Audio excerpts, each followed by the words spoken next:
Xo'sh. Biz aldaqatim temamizning azroq yerda to'xtab qolgan to'q. Vaqt uzrab ketib, savolimizning az bir qismi qolgan. Ziyoli to'g'risida hukmlarni bir o'rtoqlashdik. Hamda biz bu qatim savoldan bevosita şeyler men qildigan gapni oldin gapdan boy deb bo'ldim. Hamda millatchilik o'z navbatida millat uchun xatarga yuzlanishni ko'rsatadi albatta.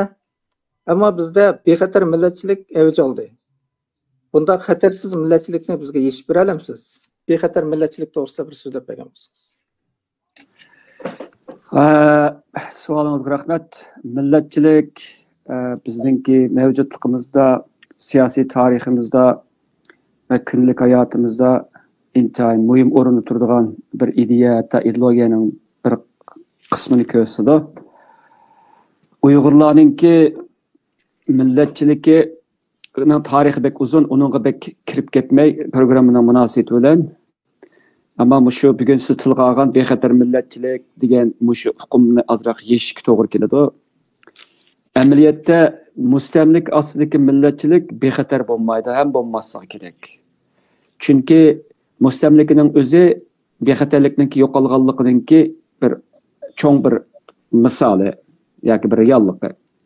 Bunda bir reallikda bunun qarıştırdıgan güçlerinki, bulapmı manevi güçlerinki en muhimi elbette milletçilik buludu.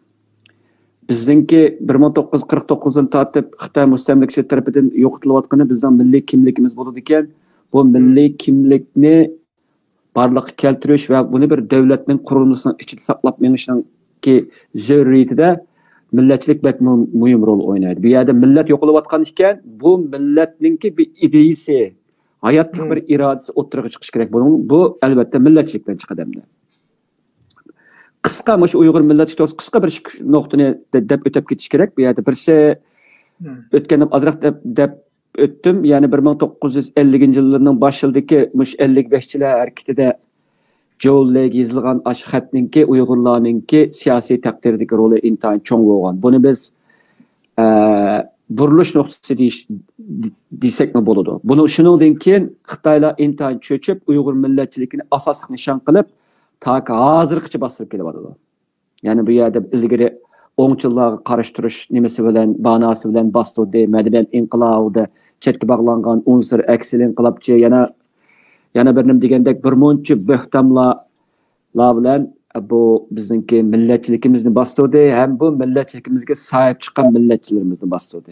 Ondan keyin biz 80-yillarga kirdik. 80-yillarninki xili ko'p qismini Uyg'ur millatchiligininki gullangan bir davr deyishga bo'ladi. Bu yerda biz asos qilib aytgan vaqtimizda birisi Uyg'urlarninki qadimiy asarlarini radlash, ularni bizninki milliy engimizni, kollektiv milliy engimizni, g'ururimizni tiklashdagi eng muhim bir ma'naviy qurilish sifatida ishlatdik. Bunu nurg'unlagan ziyolilar bek muhim rol o'ynadi bu vaqtda.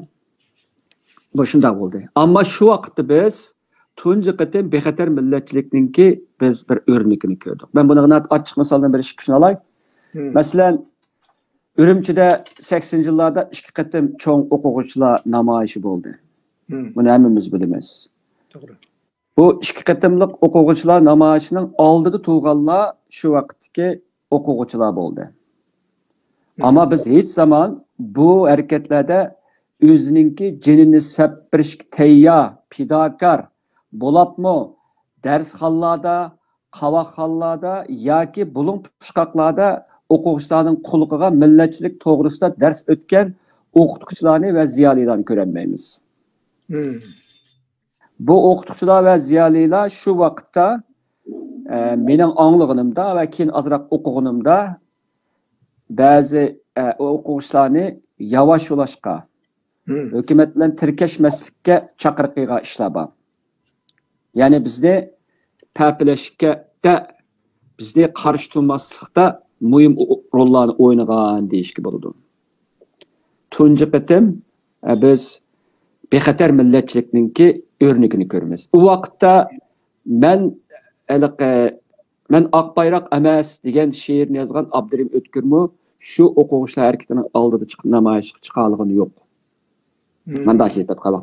Shu Uyg'urlarninki shu o'quvchilar namoyish qilayotgani Uyg'urlarning oq bayroq emasligini bildirdigan ikki qatimliq namoyish shu to'g'ri. Hatta ularninki o'tirg'i qo'ygan talablarning ichida ajoyib talablar bor. Masalan, atom bombasinki sınaqlarını to'xtatish, Xitoy aqollarini to'xtatish qatorliqlar bu Xitoy uchun bir g'oyat zo'r bir siyosiy bir o'zgarishni derak beradi. Ham Uyg'urlarninki nimalarni talab qildiganligini murassasiz o'tirib qo'ygan bu o'quvchilar. Bu ham shu biz da'vatgan bizni yetaklagan shu vaqtdagi ziyolilarning cho'ng orzusi. O'quvchilar bunga ishongan. Ammo shu ishda bu yerda biz bir hech qachon shu vaqtda bizni yetaklagan, biz cho'ng bilgan, biz beşimizi ko'targan ziyolining birsim yo'q orasida. To'liq o'quvchilar chiqadi, o'quvchilar qarshilik bildirdi, o'quvchilar suhbatlashadi, eng orqasida o'quvchilar jazolanadi. Bu ishning bilan tugaydi. Bu bizningki vatandagi bexatar millatchilikningki eng bir mandochilik o'tgan vaqtida bir sharmanda misoli deyishga bo'ladi. Ani 90-yillarning boshlarida yana shu o'xshash Abdurim O'tkir o'tgan qatim bu bir asar bayqaldi-ku. Abdurim O'tkirningki Sharq Turkiston tarixi atalg'i emas, siyosiy atalg'i emas, jug'rofiy atalg'i emas, ya'ni yig'ib aytsak u hech nima emas deb inkor qilgan yeri bor-ku. Bunday bir gapning o'ttirg'i chiqishi albatta bu bexatar millatchilikningki yana bir xil sharmanda bir misol bo'ladi bu. Ya'ni bu gapni demayim o'tib ketgan bo'ladi. Albatta bu agar bu ziyolilarimiz o'zining jinini qo'g'digan bo'lsa yoki jinini asirgan bo'lsa, o zaman bu gapni qilmasimi bo'ladi. Bu gapni turg'un olmas degan gap emas bu. Masalan, ikkisini tursak, agar besim o'xshash desak, turg'un olmasdan Abdurim O'tkirni bir yerga qo'ysak, turg'un olmas boshqa gap demay o'lib ketdi. Abdurim O'tkir eng oxirgi gap deb o'lib ketdi. Oxirgi shu Xitoycha barbar. Ammo Uyg'urlarning beshi tushidi. Ya'ni biz beshimizni ko'targan bir albatta bu gap yomon cho'ng g'ulg'ula qo'zg'ab ketgani yo'q. Ziyolilar ayni vaqtda men u chaqda olimlik o'qituvchiga uni Qashqarda o'qituvchiga men Urumchi bu gapni qanchalik nima qilganligini men bilmayman. Ammo men keyin 93da chiqib Urumchida ishlagan vaqtimda men bu voqeani azroq anglagandim-da. Shu vaqtda bizningki maxfiy ba'zi bir ziyolilarningki bir suhbatimiz bo'ldi, talash tortishimiz bo'ldi. Şu vaqtda biz Uyg'urlarga haqiqiy vakillik qiladigan ziyolilarni tepishdan bak qizlangandik. Bak qizlangan. Ya'ni bizningki irodamizga, milliy irodamizga vakillik qila oladigan ziyolilarningki yo'qligidan bak nim qilgandik, azoblangandik. Texidami muhimi, texidami echishga bu yerda biz shu vaqtda ziyolilarni tepib ularga bir o'zimizning hurmatni bildirib, hatto cho'qinish tayyordik. Biz shu vaqtda Əmdəli 22-23 yaşdan qarşısına yaşlar bulaşıbımızlar. Əgər bizni yetaklaydigan ziyoli bo'lsa, biz uchun qurban, haqiqiy qurban beradigan, ya'ni so'z bilan harakati bir ziyolilar bo'lsa, biz shu vaqtning o'zida men nurg'un ziyolini bilmay Urumchidagi jinimizni tasadduq qilishga rozi edik. To'g'ri. Ammo biz topolmagan buni. Yana bir echinish yeri nima desangiz, biz hamda bir odamni tushunishga boshlasak, bir ziyolini ko'tarishga boshlasak, uning ilgari yozgan ba'zi bir asarlar chiqib qoladi. Yoki bir yer degan gaplarni anglab qolatdik. Urumchi ajoyib bir g'alati bir yerligini men his qilgan. Shu chaq buni men bu asmimni 3-xil tafsir yozmoqchi ziyolilar to'g'risida. Men bugun shu suhbat munosabati qisqa deb ketay. G'alati yer nima degan vaqtida millatchilik har qanday bir so'rinninki asosli temasi bo'ladi. Buningda shak yo'q. Xitoyga qarshilik bir umumyuzlik bir ijtimoiy bir kayfiyatda. Buningda shak yo'q. Ama qarıştırış kelgan vaqtida yoki buning uchun badal to'lash kelgan vaqtda haliqi bir satirilik bir masala bor-ku, haliqi mushukning bo'yniga chashqanlarningki maslahatida mushukning bo'yniga qo'ng'iroqni kim asadi deydigan kelgan vaqtida chashqanlarning hammasi titrab ketadi, chashqan qolmaydi. Hammamiz chashqandek yashaydik-da. Endi bu o'xshash ahvol 2009-yilda yuz berdi. Buning bilan men bexatarlik millatchilikning oxirgi bosqichini deb o'tib ketay. 2009-yil 5-iyul qirg'inchiligi albatta uningdan ilgari Shoganda bo'lgan Uyg'urlarning, Uyg'ur ishchilarningki ochiq oshkor holda intan qabih, vahshiyona usulda o'ltirilishiga bo'lgan norozilikdan kelib chiqqan. Buni bilamiz-ku. Shu vaqtda men torlarda shu vaqtda Uyg'urlarningki ba'zi aktiv torlar bor. Masalan, izlanish tori deymiz, bag'dash tori deymiz, salkin deymiz, yana boshqa degandekda. Bu yerda bu haqdagi uchurlar shu qadar jiqdi. Men chet elda yashayotgan bo'lganligim uchun üntünsiz bu hareketini küzettim de şu torlarga kirip yalgan namlar bilen, isimlar bilen küzetken vaqtimda bir çoğun bir namoyishga qarshilik bildi. Ya'ni bunda degan vaqtda adolat talab qilish. Buzib chiqish emas, u vaqtda deyilgan vaqtida adolat talab qilish qo'l bilan adolat talab qilish chaqiriqini men jiq anladim shu chaqda. Ammo bu chaqiriqni qilayotganlar yana ashada shu vaqtning o'zida ko'zi ko'ringan ziyolilar emas. Ya'ni bunimi deb qo'yay. Ammo vijdoni qaynaydigan jamiyatda ma'lum bir ta'siri bor, nurg'unlagan o't yurak yoshlardi. Keyin bu shunday bo'ldi-ku, bu ishlar bo'lgandan keyin. Xo'sh, 5-yil qirg'inchiligi bo'ldi. Uyg'urlar istiqlik holda to'plashib harakat qildi. O'ziniki dardini to'kdi. Ammo u dardni anglaydigan odam bo'lmadi. Qarang'i tushish kutildi. Shu vaqtgacha azroq qalayimqanchilik chiqdi. Shuning bilan oxirsida Uyg'urlar keng ko'lamda qirg'inchilik uchirdi.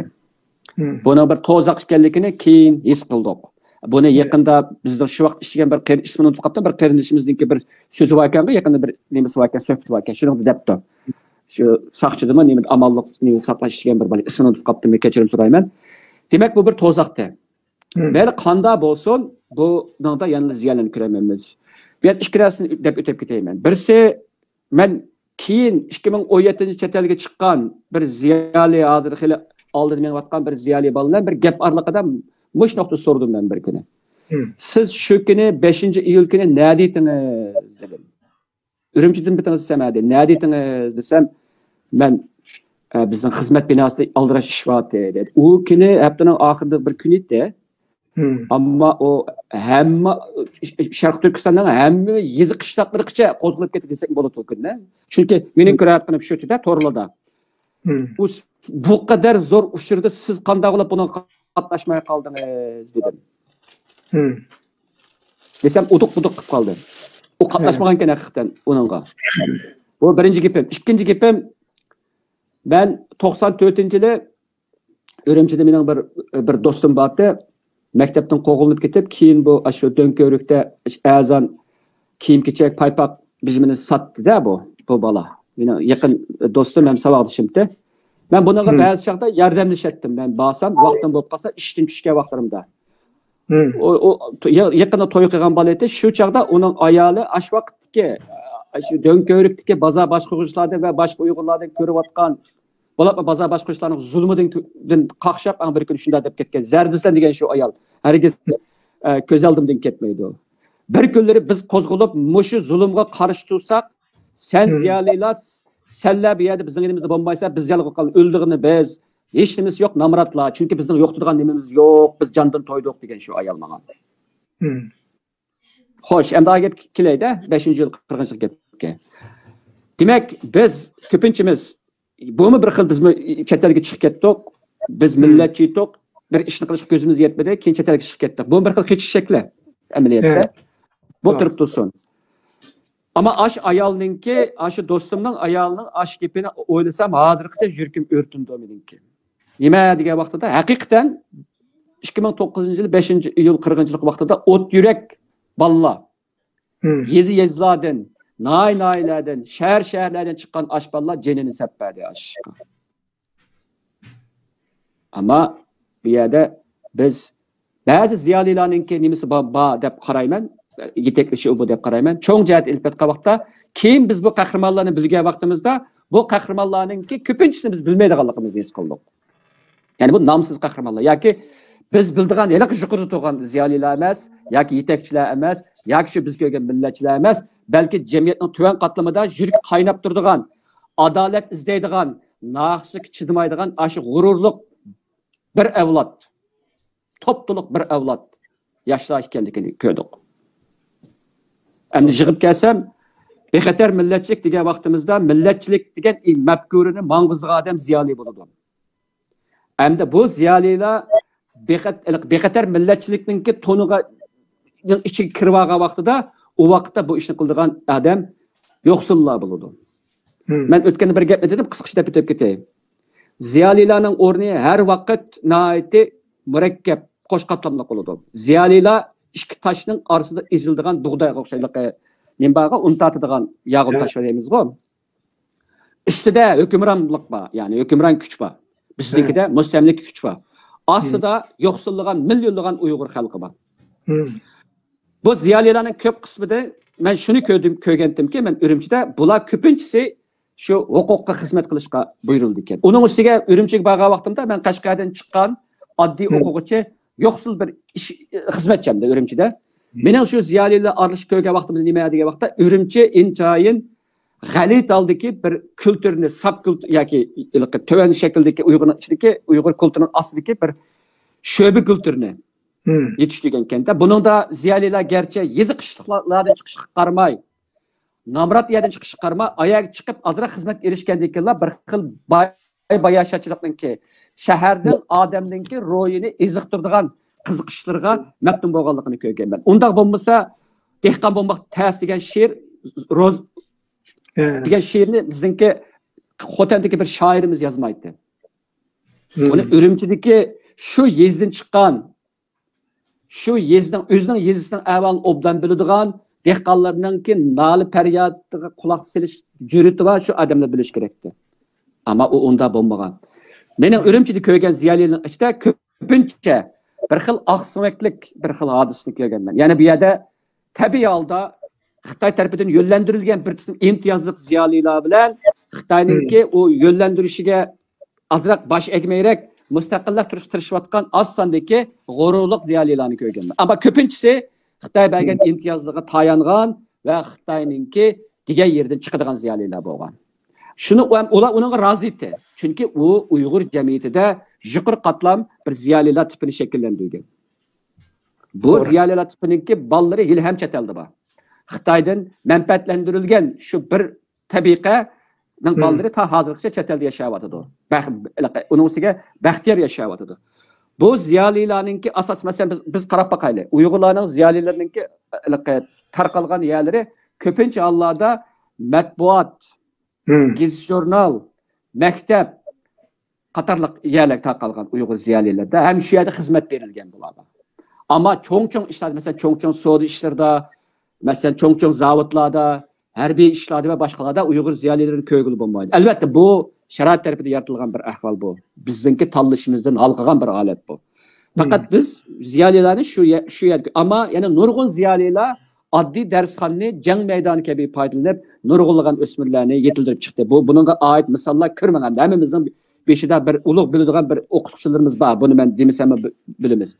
Ama Ürümçideki ziyolilar işi texidimi murakkab bo'lgan. Chunki huquqqa yaqin bo'lish ularga intayin qattiq bir tanlashni o'tirib qo'ygan. Ya'ni ya huquqqa xizmat qilish yoki mustaqil bo'g'il bo'lmaydi ideologiya jihatda yoki xalqning tarafida turish. Ko'pincha xalq tarafida turolmadi. Ko'pincha ziyolilar xalq tarafida turolmadi. Uni turolmasning sababi nimasi? Birisi imtiyozdan ayrilib qoladi. Ikkinchisi ustidagi xalqning ichidagi yuqorida turgan ziyolilikdek andaq bir tonni kiyib turolmaydi.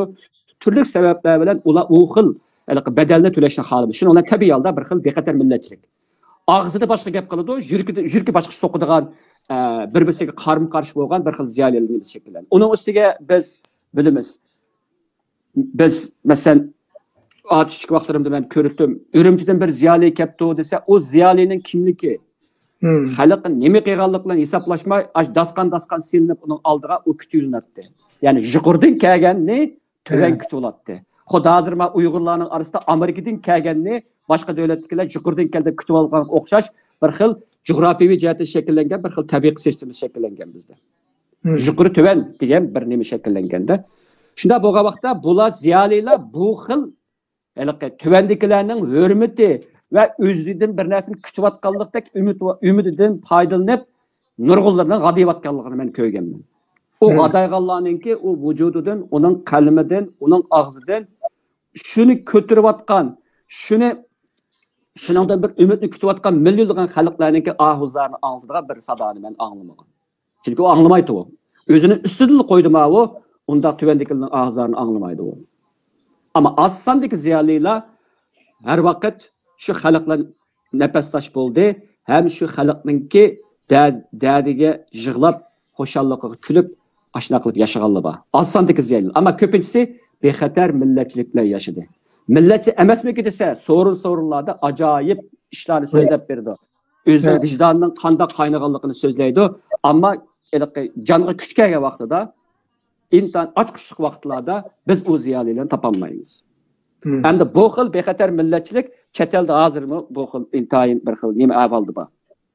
Ya'ni Xitoyni xalq qilmaslik Uyg'ur jamoatidan ayrilib qolmaslik. Xitoyni xalq qilmaslikning usuli nima degan vaqtda kuchlik, aniq, bayroq aniq bo'lgan siyosiy faoliyatlarga yaqin kelmaslik.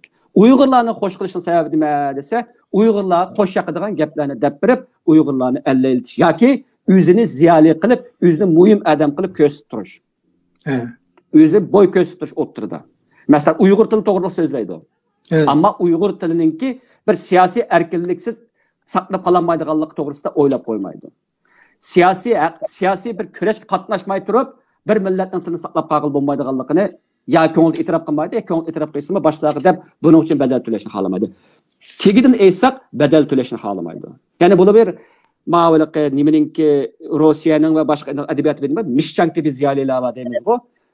Aqsliqlikka kirib olgan, garchi mustamlik nasibda qulluq tuzbiga nimada yashayapsizmi, qullanuvchilik aqsliqqa aylanib olgan bir xil parazitlar tipini barliq keltirgan Uyg'ur jamiyatida chet eldan buning nimasi intayin ko'p bexatarlik to'lig'i o'rnib oldiganlarda, ya'ni A tarafdan xalq qilmasak, ma tarafdan xalq qilmasak, A tarafdan foydalanish, ma tarafdan foydalanish.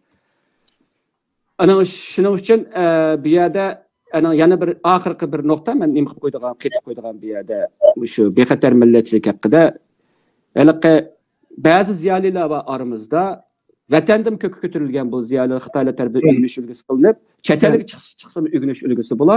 Xuddi Emin Tursunga o'xshash Gomindan vaqtida ziyoli, Kommunistik partiya vaqtida ziyoli va boshqa vaqtida o'xshash ziyolida. Buning rangi o'zgarmaydi. Salobida hech farq bo'lmaydi. Yozganlarda hech farq bo'lmaydi. Hayotining oxirida azroq bir gunoh tuyg'usi sababidan Uyg'urlarning kulturiga oid ba'zi bir asarlarni yozib qo'ydi. Ammo bizning nazarimizda ko'rgan vaqtda bu ziyolilar başdan axir beşimizde götürülebilir. Ama bu ziyolilar bu milletninki hayat mamatlık menfaatiga qanchalik bedel to'laydi degan savol kelgan vaqtda ko'pincha o'tabet ammo buni kechiraveramiz biz. Kechiraveramiz. Uni kechiraversak, bu millat uchun jon ko'ydirib, Xitoyning turmini chirib tugab ketgan nurg'un ziyolilar qanday yuz kelarishimizni bilmaymiz. To'g'ri. Agar buni maqtasak, uni maqtasak, uni nemish kirib ketdi, uni nim deb maqtash kerak o chaqda. Agar hamma maqtash to'g'ri kelib qoldi. Agar ziyoli e'tiborning hamma maqtash to'g'ri kelib qolgan bo'lsa, ziyolilikdan kechib qurbonlik belgili qanday qilish kerak.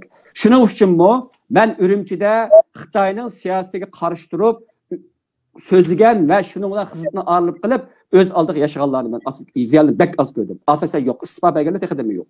Nima uchun? Chunki ziyolilar huquqqa iqtisod jihatdan bog'langan vaqtida og'zi tuvoqlandi, bo'yni bog'liqda bo'ldi. Bu mustamlikning echinish xiyonligi bu. Ziyolilarimizning ko'pinchimizning bo'ynimizda taslimimiz bor yashagan. Mayli e'tirof qilaylik, qilmayli. Gapni qilsak, ya turmik kirimiz, ya xizmatimiz arilib qolamiz. Ammo qanchakimiz jur'at qilib xizmatimiz arilib qoldik, asosan arilib qolmadik. Arilib qolmasak, buning sharti bor. Xitoyning beradigan pulning bir sharti bor. O pulga yoki o pulni bergan qo'lga osiylik qilmaslik kerak. Ya'ni non bergan qo'lni u it tishlamaslik kerak degandek gap bu. To'g'ri. Aqalli savod bu. Xitoy bakaq bermaydiki undan yoki u pulni. Uni biz ko'rgandan keyin Urumchining heliqi havasga to'lgan, heliqi hashamatxo'rlikqa to'lgan, basishga to'lgan u hayotida u pulni olib qolsa ko'chada qolamiz. Hech kim uni jur'at qila olmaydi. Hech kim uni jur'at qilmaydi. Meni o'qituvchim Yarmamat Tayir Tug'luq, men ikkinchi kitobim aslim yozgan o'qituvchim. U ayrilib qoldi. U oxirsi chidab o'zininki egilikini intayin tasdiqda tiklab bunda tiklab hayotini tasdiqda davomlashtirdi. Bunda ziyolilar bek az. Uning ro'yi mening nazarimda shu chaqda ozod bo'ldi. Iqtisodiy jihatdagi ozodlik shu vaqtning o'zida ba'zi ziyolilarimizni ro'yi jihatdan ozod qilishga o'yin bir nimaga aylangan, vositaga aylangan. Bu savolga javobim tugadi. Rahmat. Bu nihoyat yaxshi javob berdingiz, nihoyat e'tirofliq. Bo'lib Urumchilik ziyolilarning ahvolini bizga yaxshi tanishtirib berdingiz. Endi bizningki asos hozir ko'rayotganimiz muajiratdagi ziyolilar. Bulardagi bexatar millatchilik degan amaliyotda tilda jinoyat, tilda xiyonat degan bir xil deganlikdir. Bexatar millatchilik asli mohiyati Xitoydan qo'rqish. Bu sukut turgandan yomon. U millatga ta'tir tashviqot qilish, xatoga yo'llantirish rolini o'taydi, millatchilikning bedel bo'ldi. Ham deganda muajiratda turayotgan ziyolilarimiz bo'lsa-mu, haqiqiy millatchilik yo'lga mengishini umid qilmaymiz deb o'ylayman. Chunki muajiratda Xitoyda turganga o'xshash undaq besim yo'q. U maoshni Xitoydan olmagandan keyin bizning bu yerda ko'rayotgan nurg'un ziyolilarimiz bu mustaqillik yo'liga qat'iy yaqin kelmaydi. Boysiz deganda bizga yaxshi ko'rinib turdi, lekin Xitoyga eng yaxshi ko'rindi bular. Vatanga berib kelgil bo'lgan vaqtlarda bular berib keladi, u yerdagi bolalarni bilim kuch bilan tarbiyalaydi. Bilim osonlan bo'ladi, siyosatga aralashmadi. Bularni biz ziyoli deb maqtab beshimiz qilib ko'tiramiz. Buning misollari ko'p. Balkim kelar qatimliq programmalarimizda buni misolga elib so'zlashimiz mumkin. Bugun vaqt munosabati bilan mishada bu savolga javob mishada bo'lsin. Hamda yana bir savol. Xitoy tarafidan shakllantirilgan ziyolilar, ya'ni saxta ziyolilar bizda oz emas. Ammo ajablanarli yeri muajiratdagi Uyg'urlar orasida bu ahvol mavjud. Buning misol sifatida Shuhrat Mutallibning sahnaga chiqarilishi, hatto Xitoy shirkatiga ishligini ayon bo'lgandimi, atalmış ba'zi ziyolilarimizning uningga chapon yepishi diqqat qo'zg'aydi. Uyg'urning ziyolisi deyilish uchun u cho'qim Uyg'ur uchun haqda turgan, haqni so'zlagan, haq uchun xizmat qilgan bo'lish kerak. Ammo biz ozroq qozongan bir insonni Uyg'ur deb Uyg'ur bo'lib qolgani uchunla Uyg'urning ziyolisi deb ko'p ko'tiramiz. Natijada u hatto Uyg'urning ziyniga xizmat qildi. Siz bu ahvollarni negizdan so'zlab tushuntirib bera olamsiz? Men sizningki shu birinchi qatimliq suhbatimizdagi dastlabki echilish nutqingizdagi bir jumlani olayman. Uyg'urlar ziyolilarning beshida ko'tirdi. U haqiqatan shundoq. Ammo ziyolilarimizninki xili ko'p qismi intayin g'urursiz va intayin fursatparast. Beshida ko'tarilganlik bilan bizning beshimizga bizni bilib bilmay chiqib qo'ydiganlari bekchiq. Masalan, Shuhrat Mutallibov buning bir misoli. Shuhrat Mutallibov to'g'risida uchirli taqalgan vaqtida biz ayni vaqtdagi anjumandagi bir qism bolalar sayyari bir guruhda u shu vaqtda biz kelib buningga qarshi bir bayonot e'lon qildik, inglizcha va uyg'urcha qilib. Bu vaqtda men Facebookda bor vaqtlarimda shuning bilan buningga yaxshi inkoslar bo'ldi. Shuhrat Mutallibovni ayblashlar bo'ldi. Hatta Shuhrat Mutallibninki bir tuqqan qarindosh Maysa xonimi buningga o'zining ifodasini bildirdi, ya'ni o'zining qarindishini aybladi. Shundoq turuqliq, ya'ni paket o qadar kuchli oldimizga tashlab turilishiga qaramay, yana nurg'un odamlarninki Shuhrat Mutallibovni oqlaganligini ko'rdimda. Xo'sh, agar Shuhrat Mutallibov bir zavodning ishchisi bo'lib Xitoyga ketgan bo'lsa, uning hukmi boshqa edi. Agar Shuhrat Mutallibov Ürümçi tug'ilib, Beijing yoki Yaponiyada o'qib, qaytib ketib, Beijingdagi bir biologiya shirkatida DNA'ninki tadqiqot qilingan bir Uyg'ur tadqiqotchi bo'lsa-mu, buning hukmi boshqa bo'ladi. Uningsizmi Yaponiyadan qaytgan yo boshqa yerdan qaytgan nurg'un Uyg'urlar Xitoyning tadqiqot o'rinlarida ishlatadi-ku. Zafar Abduz deymiz. Yana bir boshqa nurg'unlagan ziyolilar va qatqanlar. U boshqa gap. Chunki hukmron, ya'ni bo'lib mustamlik ostida ishlamay amal yo'q. Uni sen tanlagan kelsa, unda ishlatadi seni. Özünün texnikasiga, özünün qudrat tepish uchun seni ishlatadi.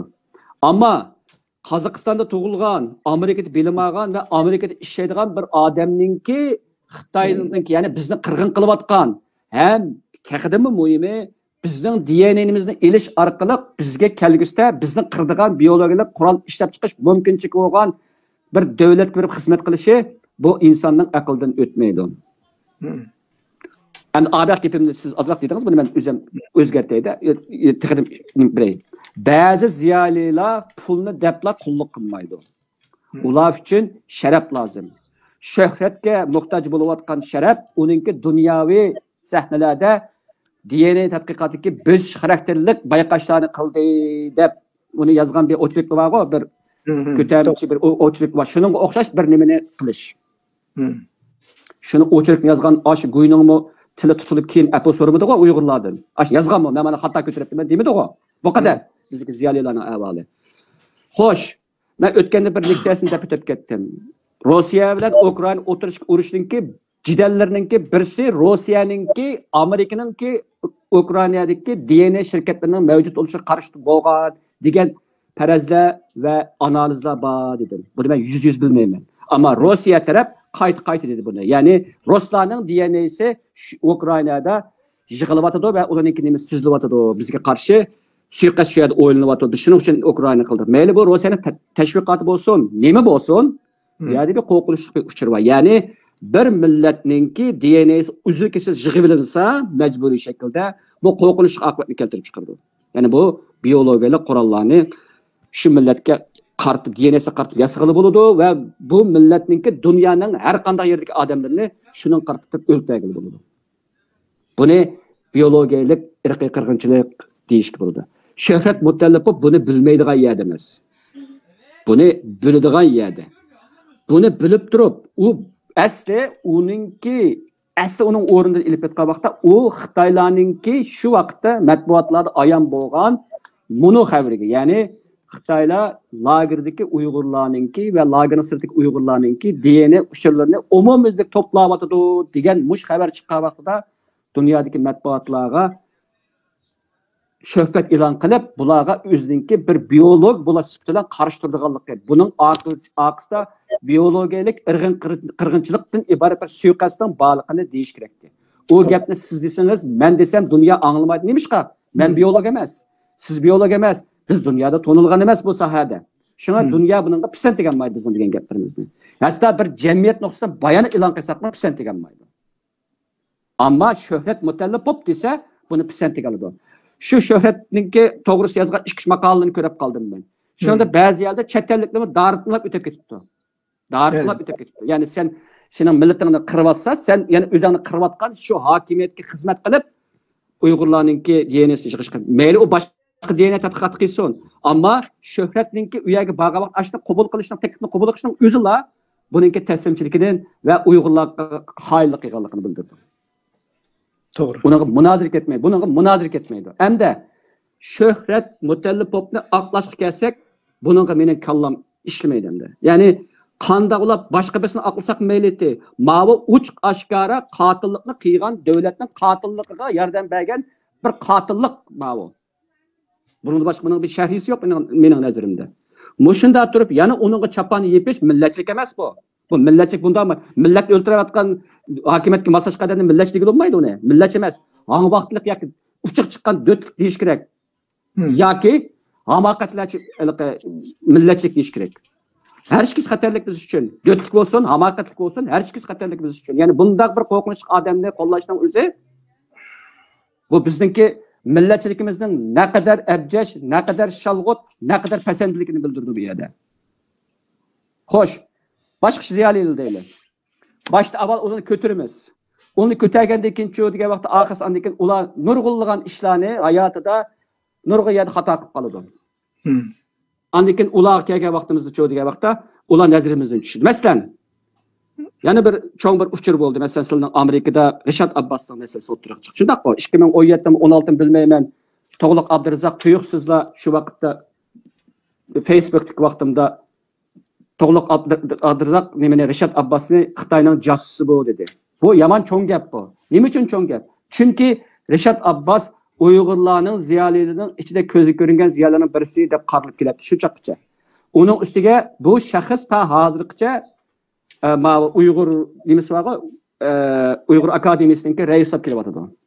Bundaq bir cho'ng bir yerda ishlaydigan odamning oqisi bu qadar zo'r ish bo'lgan vaqtida na u o'zi shu shaxs Rishad Abbos chiqib buniga ifoda bildirmadi.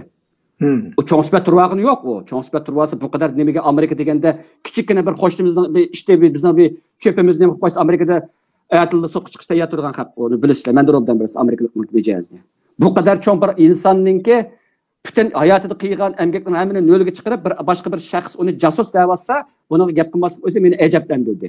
Bu turib tursin, ziyolilarning orasida cho'ng bir shavqin shakllanmadi buningga. Asıl şekilleniş gerekti. O adet gibi ziyali bo'lgan bo'lsa, yoki bir alamiyatda tutgan bir odam bo'lib qolsa, uning hukmi boshqa. Ammo u Uyg'urlarningki chet eldagi ijtimoiy hayot intayin muhim rol o'ynaydigan bir odam bu. Uning emas, balki uning boshqa qarindoshlari intayin muhim rol o'ynayotgan vaqtda bu ish yomon cho'ng bir ishdi. Kimdan chatqi bo'ldi buningda? Faqat nima ish qildi degan vaqtda jimjitlar bu Uyg'urlarning bir xil odati, ziyolilarning odati jimjitlar o'zini sap arib Aşı nimek akademiya tarafta billa turdigan, akademiya tarafta billa turdi, yoki Rishad Abbosni qo'llaydigan oldi, yoki uni qarshilagan matarib o'tdi degandek bir ish bo'ldi. Ammo men hozir Rishad Abbosning jasus yoki emasligini bilmayman. Onu özü deyiş kerak, özü bilish kerak buni. Ama o shaxs buni demedi. Shuning bilan ko'nglimiz uchun degan vaqtida bu yerda bir qora bir dog' qoldi. Ya'ni bir gumon qolib qoldi bizda. Ama To'liq Abdurazaq bu vaqtda o'zining fikrlarini o'tirib qo'ydi. Keyingi qanday qo'ydi uni bilmayman. Keyingilarni o'qimadim. Faqat bir yozmasi o'qidim men. O hozirgacha o'kipib tudi deb qarayman. Meningcha u yozmadi deb qarayman. Ammo ma'ninki o'tirib chiqmaslikka odam ajablandirdi. Demakchi o'g'lim, ziyolilarninki biz ko'tagan, biz cho'ng bilgan, ham biz ajoyib umidlarni kutgan ziyolilarninki tuyuqsiz hayotning bir ochiq yo'lida eziqib ketishi yoki boshqalar tarafidan eziqqan insonda ko'rsatilishi Uyg'urlarninki ziyolilarga bo'lgan umidini va ularga bo'lgan ishonchini ta'virtib qo'ydi, yama-yak kelgan vaqtida vayron qildi. Endi uchinchisi misolni olib beraman, yaqinqi misolni aytay chetalliki. Sadiqaji Ro'zmat o'tganda maqtadir. Shundaqo, ya'ni vatandagi vaqtida Wang Luobin degan Xitoyga eng qattiq zarbini bergan, shuni yozaligan ziyolining birisi. U chaqcha Uyg'urlar taqibi Xitoyninki bir ziyolisini tortib chiqib turib ismi bilan qo'lini noqib turib, qo'lingni tart o'g'ri deyamagan. Ammo bu o'xshash qo'l bu yili Aqtashliq kitob Sharq Turkiston sirgun dokumentining Aqtashliq kitob chiqqan vaqtida menga birisi bir lentani aytibdi, shu yerda qo'rchoq hukumat degan so'zni ishlatibdi. Aqtashliq qildigan sen nima eting debdi-ku. O Aqtashliq kitob degan ne amaliyotda Sharq Turkiston sirgun dokumentininki cho'ng bir projelarining birisi. Hem bu Uyg'urlar emas, boshqa Tibetliklarni qilayotgan, ham qilgan bir ish endi bu. Texadami muhimi bu bir hukumat haqiqatan rost. Sadiqaji Ro'zninki rost. Hukumat e'lon qildigan bir hujjatlik bir narsa bu. Hukumatninki siyosatlarini sharhlaydigan qonun xarakterli bir xil intayin cho'ng bir nopuzga bir hujjat bu. Agar Sharq Turkistonni biz bir davlat sifatida ko'ramisak, bundaq hujjatning chiqishini aqlimizga sig'dira olmaymiz. İşçimiz adab ketidi. Yani işçimiz kanaydı. Aldı akımızdan kan ketidi bunun için. Demişka sen devlet olmattırıp Xudo Sadiqaji o'xshash jo'ylaydigan ish chiqdi bu yerda. Sen devlet olmattırıp qanday qilib Aqtashliq kitobni deysa deydi. Ammo Sharq Turkiston sirgunti hukumatiningki hozirgi, masalan, hozirgi rais G'ulom Usmon Yag'maninki yetakchiligida rais, shuning atrofidagi odamlar shu jamiyat, shu hukumatni chet ellik Uyg'ur jamiyatiga jamoat vakillik qilgan bo'libmi? Bir xil hukumat xarakterlik, sirgunda hukumat xarakterlik bir organ deb qaraydi ekan, ularni buni chiqarish huquqi bor. Sen Xitoy chiqqan Aqtashliq kitoblarga qarshi turmaysan. Yoki qarshi tursang, uni boshqa yerda qilsa, ammo Uyg'ur chiqsa, ajab senda chiqib qolarmi bo'lsa, bir qo'rchoq qilsa, qo'rchoq degan gapni Xitoy ishlatadi. To'g'ri. Bizni kichikirtish, salbiylashtirish, e'tiborsizlashtirish, masxirlashtirish uchun Xitoy chiqardi bu gapni. O'xshash talab bizda ichidan chiqqan zarxandlik qaynab turgan mushkatni deyish, men ilgari ko'tarib kelgan, vatanda cho'ng bilgan Sadiqaji Ro'zning obro'yini mening oldimda yerlar yaksan qildi. Shaxsan mening oldimda. To'g'ri. Aqlim hayron qoldi, meniki yoqamni tutib qoldim. Bu gapni deyishning nima zaruriyati bor? Uning ustiga bir gapni qildi oxirsida. Buni desa Xitoy ziyolilari nima deb ketadi deb. Bu Xitoy ziyolilari bo'lgan qulluqning ifodasi bu. Ya'ni Xitoy ziyolilaridan qo'rqash. Eligo bir Xitoy ishimi demadi buningga. Deb qolgan bo'lsa, aningga bayram bo'ldi ekanda u yer. Ya'ni demadim mana Xitoy ziyolilarining ochig'ini keltirdi deb. Xuddi bu Xitoy ziyolilari bizning ishimizga chapashlab ketib, taylab ketayotgandek bizning ishimizga. Xitoycha o'ylab ketgan gapda. To'qab ketayotgan gap, ava Xitoy ziyolilari nima deb qolar, shuni yuzimiz chiqib ketadi. Xuddi qirg'inchiq uchrab xotinlardan qo'diyamagan bir millatdan yuzimiz o'ldigandek. Bizning qotillarimizning oldida. Bu qadar zihniyat bilan men cho'ng ko'kaygan, men beshimni ko'targan yiliq ziyolining avval bu. Demakchi o'g'lim, nurg'un ziyolilarning obrazi qalbimizda asta g'ulab tushib, ma millatning yuragi qon bo'ldi. Ya'ni bir cho'qinqadek ziyoli qolmadi eng oxirgi kelgan vaqtida. Yeli bir yerda bir nima deydi, yeli bir yerda bir nima deydi. Bir qarsa ikki gap bir-biriga zid chiqadi. Qasiq ish bilmaydigan gap ish bo'ladi. Otiratni qarsa otiratni xo'sh qilayotgan, ma'tirat qarsa ma'tiratni xo'sh qilayotganda bir chek boshdan oxir bir yo'lda mangadigan, yo'lidan taymaydigan, gapsiz uchuq.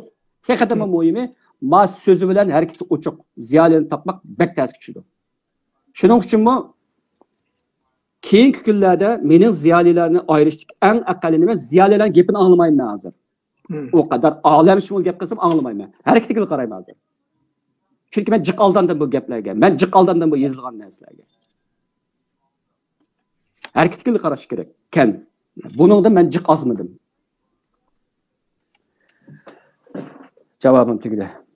Rahmat. Buni nayt yaxshi javob berdingiz. Vaqtimiz oz qolib lekin yana bir gapni qistirib aytayman.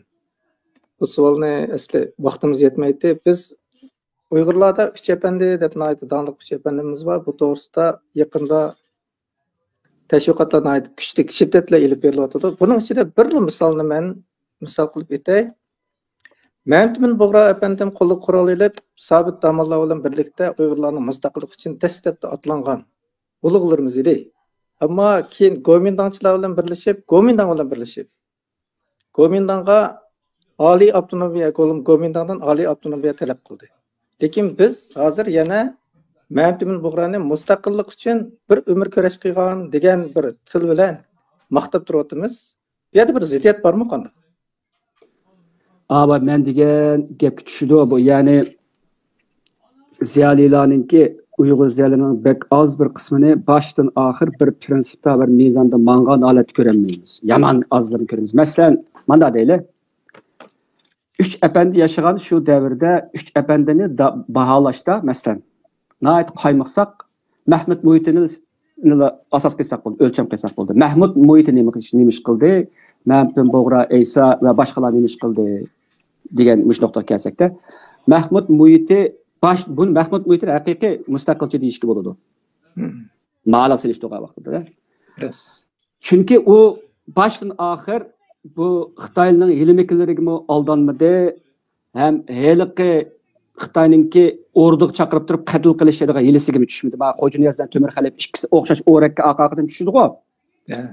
Sizib qo'ygandek tushdi-ku bular. Aldı beglab qo'ygandek tushdi. Ichinishgalar bu taqa. Ama o Xitoyninki rezil niyatlarini bilganlik uchun ham ularga ishonmadi, ham bular bilan birga ish faoliyat qilishga unamadi.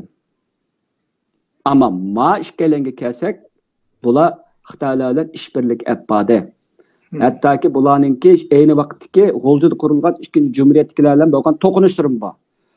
Nemishqa? Chunki bular Gomindangninki ayni vaqtdagi Sharq Turkistonda yurgizmoqchi bo'lgan siyosatning tashviqotchisiga aylandi. Ya'ni texnikada keskin desam, bular siyosiy dallallik qildi Gomindang uchun. Men Eysaning o'tirib tursin, uning dallalligiga zodi yomon jiq paklik, ama bu Mehmetmin Boğrani men tushunmayman. Nima uchun degan vaqtida 33-yil Qashqarda qurilgan Sabit Damallar mür turib mustaqillik uchun kurash qilgan bir odamninki Gomindang bilan ishbirlik yapar. Unimi tushunayman. Gomindang bilan ishbirlik elib berish orqali ozodlikka erishmoqchi deydi. Ammo kimning ozodlikka erishishi? Masalan, kimda qutulmoqchi? Ayni vaqtdagi Shinseydan qutulmoqchimi? Onunda qutulsa deyli. Onunda qutulsa u Gomindang Shinseydan yaxshilamda bo'lmaydi. Chunki ikkisi o'xshash Xitoy. Faqat uni kiyib olgan shapkasi va shapkasiga ma'lum nimasi o'xshamaydi. Kakar o'xshamaydi ya boshqa belgisi o'xshamaydi. Ammo jirki Xitoy hammasiniki-da. Ular bilan birlashib bir muncha ziyonlarni soladi. Eziqidi, aldanadi. Döttkini oshkorlaydi. Anadan chiqib ketadi. Mushu vaqtdan kelsak, Uyg'urlarda nima bo'ladi degan vaqtda g'oyat zo'r bir qaymoqish paydo bo'ladi. Ya'ni sen 33-yil nima kurash qilgandan 45-yil nima kurash qilyapsan. İkisi tam başka iki kurash bu. 33'lisi mustaqillik görüşü, 45'teki mustaqillik görüşü, ama mustaqillik bo'lgan vaqtda chet kuchlar bo'libmi, Gomindangdan xoli aldiki erishildigan, Gomindang bo'lsin, Kompartiya bo'lsin, har qandaydan xoli erishildigan, ama bu yerda Rossiyaninki yoki sobiq so'chbaqning yordamiga tayindigan bir xil mustaqillik holati bu. Ama bu yerga kelgan vaqtimizda biz bu xil aynib ketishni ko'rgan vaqtimizda aqlimiz hayron qoladi. Yana bir misol keltirayman. Mesela Nemşehir Damallam armiya eli deb şairimiz var bu. Bu adam ikinci Cumhuriyet'te armiyaninki mollisi, yani armiyada dini hizmet kıldıgan adam. Şu kök bayrakninki G'o'lji osmonida lapildiganligini ko'rgan adam bu. Uning ustiga Allohga shahodat aytib, askarlarga jihad to'g'risida so'zlagan adam bu. Jihadni kimga qildi? Besvag'ishlarga ve kapırlar kıldı. Dini do'stlik etgan vaqtida. Buni so'zlagan adam bu. Tangla 49'dan keyin bu şairimiz tonulmoqchi bo'ldi. Buni men abay degandek ziyolilarga bir nom, bir shuhrat, uningga bir ashada bir o'rin bir hürmet lazım bo'ladi. Shuning bilan u nurg'unlagan ishlarni qiladi, yozmaydigan she'rlarni yozadi. Qilgan ishni butunlay mana shu nolga yakka poq qiladi. Ilgari qilgan ishlarni. Hattoki shu Zurun Qodirga naiti ichishliq yoki odamning g'azbini keltirgan chillab do'shkishlab qilgan yerlar bor ekan. Mana u Avstraliyadagi Ahmad Egamberdi kamdiki bir asmasi deyildi ekan bu gap. Ya'ni Zurun Qodir kim? Zurun Qodir mu 2-chi Cumhuriyatda xizmat qilgan, shu vaqtdagi yosh bir muxbir. Armiya ile damillam kim? O'xshash Cumhuriyatga, o'xshash maqsadga, o'xshash bayroqqa, o'xshash Allohga e'tiqod qiladigan bir shoir. Ikki odam mana nima almashgandan keyin hokimiyat almashib Uyg'urlar Xitoyni mustam tushgan vaqtda birisi butunlay Xitoyni ketmini chapadigan odam bo'ladi. Hatto Zurun Qodir echirib chiniqish degan qanda qizil Lauz hikoyani yozib o'ttirdi yerda. Keyin o'zi aqlini topadi Zurun Qodir. U hujjatdan ilg'ar boshqalarga qaraganda u odam. Uning Uyg'ur adabiyotini jurki Zurun Qodir degan. Uyg'ur adabiyot tilining yaratuvchisining birisi u. Xo'sh, keyin armiya eledam nimshehit pushaymon qiladi. Pushaymonni she'rda putadi. Ma Yalqin Rozning bir maqolasi va ziyolilarmi yozg'ish shoirlar nima pushaymon qiladi degan bak muhim bir temani o'ttirib qo'ydi Yalqin Rozi. Ya'ni bu yerda nurg'unlagan aqli o'yg'oq vijdonini ba ziyolilar hayotining oxirisida o'zininki davrning qashamallariga usul o'ynaganligini ochiq o'ylaydi. Nimshet pushaymon qiladi. Abdurim O'tkir hidoyat nomida pushaymon qiladi. Az nima sayfidimmi oxirisida umrdoshlar azrat qiladi-yu, ko'pincha qilmaydi u. Endi bu yerda bir gap bor. Buni men Yalqin shu maqolasida degan demaga jazm qilolmayman.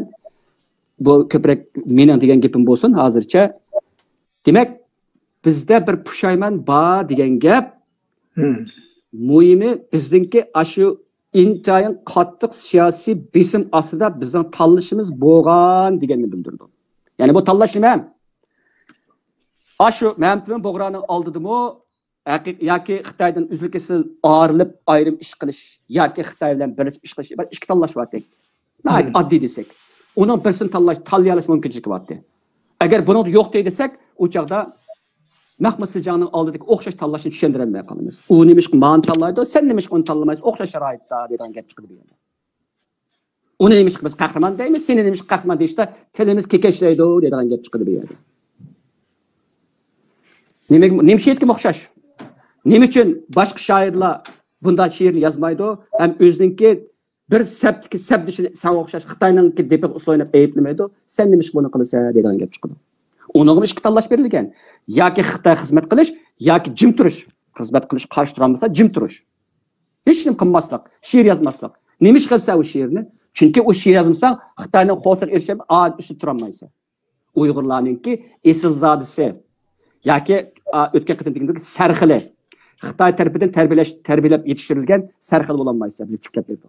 Buning uchun sen sabdishang setishing kerak. Bu gapimni yig'sam mustamlik sharoitidagi Uyg'ur ziyolarininki intayin ichinchi holati bu. Xalq bilan Xitoy hokimiyati o'tirisida qaysini tanlash kelishamay ezib tushirish. Ko'pincha hollarda Xitoyni huquqni, nomni yoki shu o'rinni ko'zlash va uning uchun xizmat qilishga o'zini bet ko'tarish.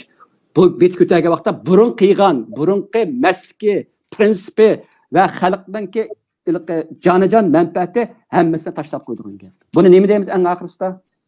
Psixologiyada buni narsist deyish kerak. O'z maftunchilik deyish kerak Uyg'ur ziyolilik taqdimistiki. O'zining manfaatini ko'zlash, o'zini ko'tarishga tirishish, boshqalarni qilmas, hattoki o'zining qilayotgan ishga tam aks ish qilsa-mu nomus qilmaslik. Az bir qismi bu jihatda pushaymon qilish. Bu qo'rqinchli avval bu Uyg'ur ziyoliligidagi bu. Hali ham bu davomlashyapti. Hali ham ziyolilarimizning oldida ikki tanlash bor. Tarixniki oldimizdagi 100 yil jarayonida barliq ikki tanlash bor.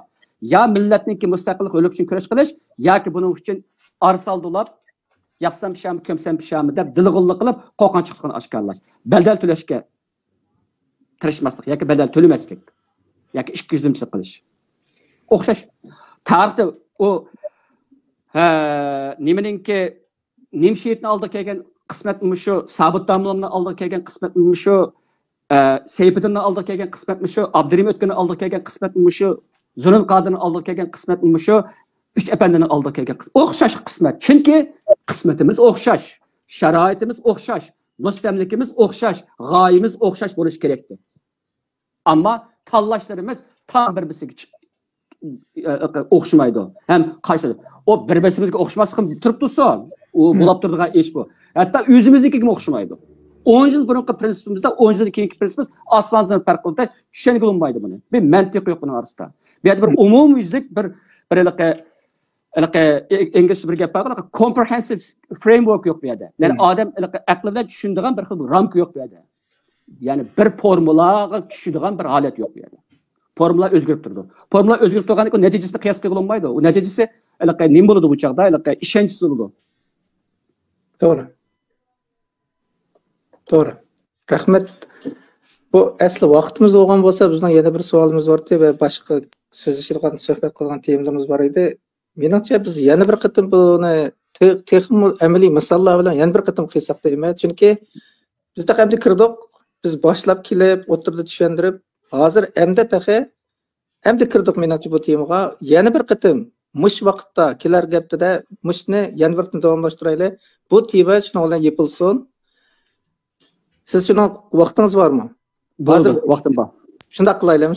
Chunki agar kitob anglag'uvchilar zerikmasinlar uzun bo'lib ketdi, ammo muhim tema siz degandek cho'nqurlab kirmak lozim bunga. Nurg'ulg'an masalalarni garchi biz bu yerda oydinlashtirmasakmi, tarixda buni degan oydinlashtirganlar azroq jipich bera olsak, buning o'zi cho'ng g'alaba bo'ldi men uchun. Menimcha bu cho'qim ichilish kerak. Ha, cho'qim ichilish kerak va xalqlar bunga tafakkür yurgizish kerak edi. Odatdagi fuqarolar qattiq qaymiqib ketdi, ilishib ketdi. Hatto Mamtumni Buxoroning ishidimi biz oldida so'zlab buni beshimiz qilib ko'targan vaqt bilan oqida kelib yana o'xshashlar buning qilgan ishi osmon zamin farq qilib tursa-mu, yana o'xshash maqtash bilan hep ma'lumotlarimizning o'zilab bu psixologiyaga sig'maydi, aqlga sig'maydigan bir ish-ku. Chunki mustaqillik degan bilan mustaqillik demagan vaqtda o'xshash bir odamni bizning qahramonimiz qilib olsak, mustaqillik degan vaqtini biz e'tirof qilgan taqdirda demagan vaqtini bunga tanqid berishimiz kerak. Bizda hatto mushaklik prinsip bo'lmasa, demak biz chiqib so'zlashimiz kerak, oydin qilishimiz kerak. Bu masala endi ichildi, shunga biz kelar qitim buni yana bir so'zlashsak, bu qitim ham siz shu vaqtimizni ochib bu programmamizga qatnashganingizga rahmat. Sizga rahmat va anglag'uvchilarga rahmat. Mush vaqt xayrli bo'lsin. Kelar qitim ko'rishimiz. Mush vaqtda Mamtum Alapandi bilan qayta bir suhbat olib boramiz. Hammanglarga rahmat. Xayr xo'sh.